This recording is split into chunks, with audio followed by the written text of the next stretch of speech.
Hello friends, once again welcome to my YouTube channel. So today I'll be talking about GAD of MNB. Yes, you heard it right. I'll be showing you, as you can see on the display, the general arrangement drawing of a minor bridge. So in this minor bridge drawing, we will see various components of a bridges and we will also understand the purpose of it. But before starting the lecture, I would request you all, if you are new to my channel, then please subscribe it. If you have already subscribed it, then please press the bell icon so that you won't miss any future updates from my side. So let us start. So guys, this is the minor bridge drawing as you can see over here. So in this sectional elevation AA, you can see that various dimensions with respect to carriageway width, median width and various other structural dimensions is provided in the drawing for ease of construction. So this is actually the sectional elevation of a minor bridge, but from this direction you won't understand the configuration of minor bridge. For example, how much span the minor bridge is, whether the foundation of a minor bridge is isolated or it's like a mat or raft foundation. So for this I will show you another diagram. Here it is. From this view you can see it clearly what type of a minor bridge is. So basically this minor bridge is of a box type which has 3 spans. You can see over here, each span is of 5.8 meter and the intermediate wall thickness is 0.3 and this is called abutment. The outer face walls are called abutment, which is in contact with the earth surface.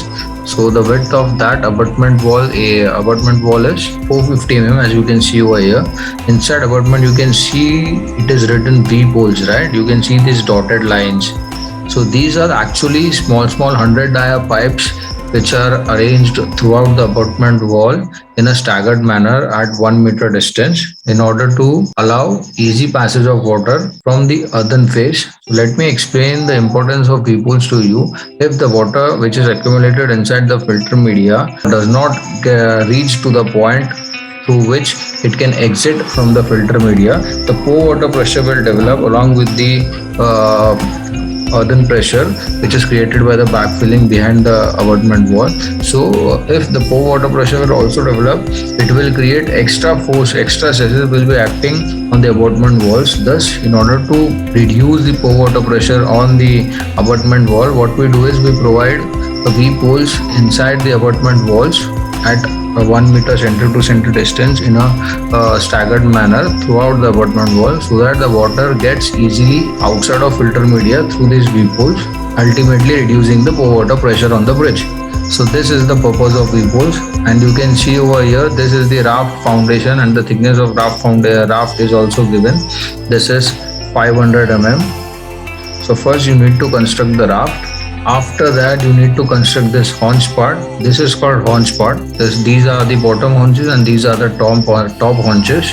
You can see the haunch dimension is also given, that is 150 by 150. So once you have done with the bottom haunches of all the walls, then go for the wall construction. Once the wall is finished, you have to construct this top haunch.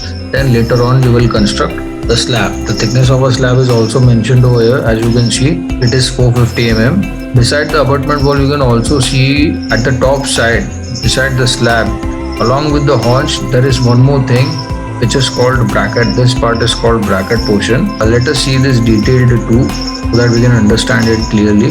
So basically the main purpose of the bracket is to allow approach slab to be seated properly so that the settlement or whatever settlement happens beside the bridges is uniform and it is a global settlement. It is not a local settlement. Now what is meant by global settlement is the settlement takes place throughout the bridge, like the bridge and the approach slab. Whatever settlement happens, the settlement will be same for the approach slab and the bridge. If there is no bracket provision provided, imagine if the bracket is not provided on the bridges and you construct the approach slab directly on the backfilling beside the abutment wall, what happens is when the vehicle travels over the approach slab or the bridge, there will be an unequal settlement or differential settlement, we can say, on approach slab as well as on minor bridges. This unequal settlement will cause cracks on the road surface. So in order to reduce this, the bracket portion is made along with the wall construction and the approach slab is made to rest on it.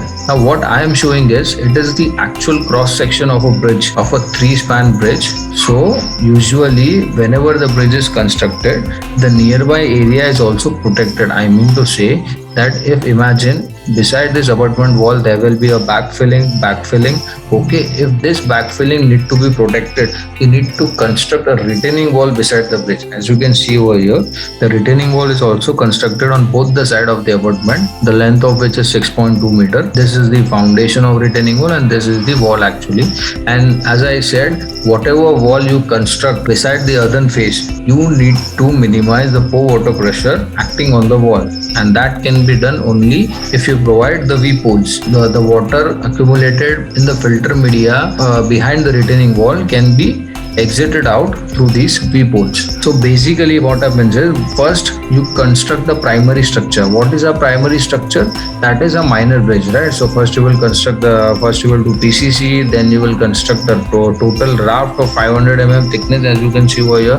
Then you will do the haunches of various walls like piers and abutments. Later on you will construct abutment walls, pier walls, and then you will do the top haunches, then you will do the slab. But you have to make sure that while you are constructing the top haunches of abutment walls, you have to ensure that you also construct bracket along with it. Okay, once the haunches are done, you can go for slab construction. So once your primary structure is done, then you can go to the secondary structure such as retaining walls, right? So you can do retaining wall, you can do approach slab after the backfilling is done. Is behind the retaining wall, you can go for approach slab construction on both the sides. So this was the actual section I wanted to show you. So now let's go on to the section which I have shown you earlier, right? So this was the section. So this is the road cross section. As you can see over here, this section A is the road cross section. You can also witness it over here. This is your plan view. As I have explained you right now, this is the abutment wall, these are pier wall. Now there are two bridges, one is LHS one and one is RHS one, right? So you can see these are the abutment walls. This is pier wall, 350 mm thickness. See, the plan view is clearly telling you which element is where, right? So my suggestion is, whenever you want to understand the actual position of any element in a structure, you need to refer any two plans. I mean, you need to refer any two drawings, such as a plan and a section, or a section and section elevation of two different types, or an elevation type. So whatever, you refer two different drawings. So my personal suggestion is, whenever you need to identify any element or any component of a structure, you need to observe that component in two different views, such as in a plan view and in a sectional view or in a sectional elevation view, so that you will get a clear understanding regarding the position and how the actual component looks, right? So as I have said you, these are the abutment wall, these are pier wall. When this is abutment, behind the abutment you can see there are filter media, right? So after your primary structure is done, you can see over here the retaining wall is written, right? So this is the footing of retaining wall, the rectangular shape. So the retaining wall, the exterior face of retaining wall and the edge of your abutment wall will be in one line. So once your primary structure is done, you can head on for the retaining wall. So that's, you can see for one bridge there are two retaining walls, on one side over here and the other side over here. Now usually if there is a single bridge, you need to construct retaining wall on the four edges of abutment walls, right? So but here it is a median wall, there is a closure wall. You can see over here. After this bridge, you need to construct a median wall over here. As I have already said you, any wall which is in directly contact with the other bridge, you need to provide V-poles. So even in median wall, there is a V-pole provision. And also you can see this square shape or rectangular shape is a median wall footing in a plan view, as you can see over here. Now once you have done with the secondary structure too, like once you have constructed retaining wall, after that you will backfill the behind face of the abutment wall.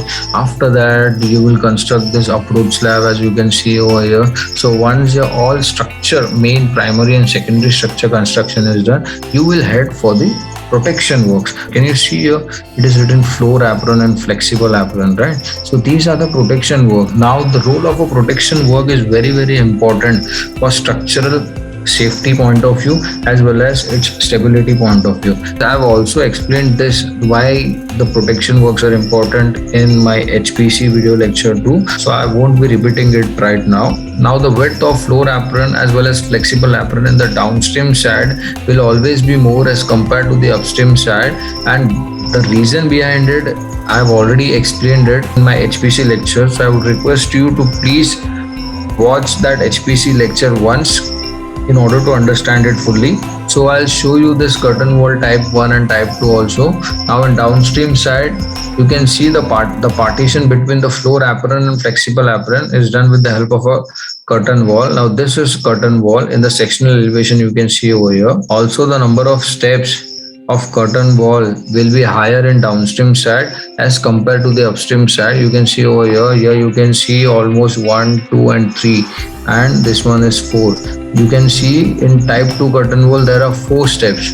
Now if you will observe on the upstream side, you can clearly see that the number of steps the curtain wall has is 3 as compared to 4 in the downstream side. So in this page you can see the various reinforcement configuration provided by the designer. In this tabular column he has also given you the shape of a bar, the dia and the spacing, based upon which you can calculate the total number of bars required. Also for easy representation he has also given you the bar mark 1, 2, 3 and so on. So and also he has provided you with the bottom slab reinforcement plan, top slab reinforcement plan and various junction plan, like how steel need to be placed in haunch. He has also shown you various key junctions, reinforcement details for ease of understanding very precisely. This page actually shows you the steel reinforcement details. So there are usually many bars. I won't be going on with the steel reinforcement details or else it will be a very huge lecture. If you are interested in understanding what are the types of bars comes in minor bridge, what are the types of bars which is in minor bridges. If you are really interested in understanding what are the types or the names of bars which is used in minor bridges, then please comment in the comment section, and if the request is huge I will make a video on it. So usually designer will provide you the schedule of reinforcement based upon which you can calculate the total number of steel reinforcement required. Also he will be providing you all the details regarding the lap length, regarding the type of steel you need to be used. See, for example, he has given you the clear cover for bottom slab and earth face of wall shall be 75 mm. Is also given you that not more than 50% bar shall be lapped at any location. This is very important. Also the lap length of a bar he has provided you as 56 times the dia of bar, right? And all the lap length details, if you want for further references, and you can see this IRC 112, right? This was the reinforcement details of a minor bridge. So I hope you have understood various components of minor bridges along with its purposes. If you have really liked the video, then please confirm it by pressing the like button, and also please share among your friends, and please help the channel grow and motivate me by pressing the subscribe button, making such phenomenal videos. Hope to meet you soon. Jai Hind.